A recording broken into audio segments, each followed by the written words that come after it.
Hello, I'm Melissa Prest, a registered dietitian and the foundation dietitian with the National Kidney Foundation of Illinois. This is our second video that's focusing on food safety during the COVID-19 pandemic. But these tips for today are really just kind of standard issue, things we always want to think about and do for being safe at home when we prepare, cook, and store our foods. So there's four basic steps or four basic things to think about. We want to clean, we want to separate, we want to cook, and chill. So what do we mean by clean? So obviously we want to wash our hands. The other thing to kind of think about when we're washing our hands too is from task to task. So if I wash my hands and then I started to touch raw chicken, and now I'm gonna go and chop up some salad vegetables, and then I'm gonna go and do vinaigrette for dressing for the salad. I'd want to make sure I'm washing my hands every single time I am doing a different prep procedure. That minimizes the risk of cross-contamination, or meaning transferring the harmful or potentially harmful bacteria from one food product to another food product. We obviously want to make sure that our cooking area is clean, the utensils we're using are clean, and that any cutting boards or surfaces, all of that is clean. In terms of vegetables or raw meats, sometimes people may think it's best to wash raw meats or raw chicken before using them. Absolutely do not do that. There's really no benefit to doing that at all.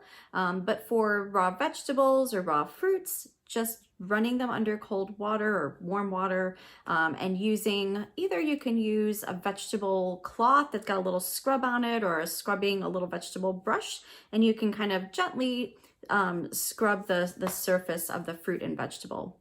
And it's really important to do that because if you think about it, if there's any type of contaminants on, say, a melon, and you didn't wash it off, and now we're going to cut through that melon, now we've just introduced whatever bacteria was on the outside of the melon into the fruit itself. So it's always important just to kind of rinse and clean off our raw fruits and veggies before we eat them. Now, in terms of cooking, we want to make sure that we cook foods to the appropriate temperature. And so with that, we want to use a food thermometer. And you can easily test the internal temperature of a food thermometer. Internal temperature of the food with the food thermometer. And you can get those pretty economically in a variety of different stores.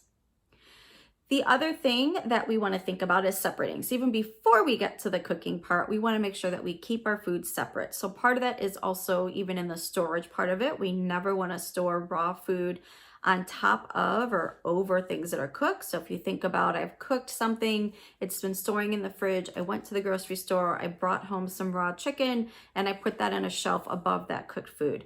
Well, if that raw chicken starts to leak, now we've got raw chicken juice that is dripped onto our cooked food product.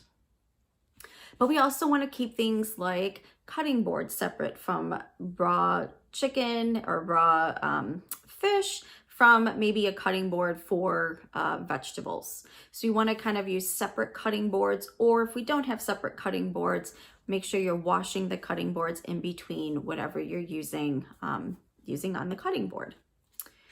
And then when we think about chill, that would be our last step. So with chill, that's really just safely storing the food after we have cooked it. And so ideally, we want to make sure that our refrigerators stay at 40 degrees Fahrenheit, our freezers 0 degrees Fahrenheit or less, and that we are storing foods after we've cooked them within about 2 hours. If it's really hot outside, about 90 degrees Fahrenheit or higher, we'd want to do that within an hour. There are many more safety tips and tricks for food safety at home. This, again, we were keeping these to short videos, but we've included a lot of links for you in the comments so that you can kind of get a sense of other things to think about for being safe at home while you are prepping, cooking, and storing your food.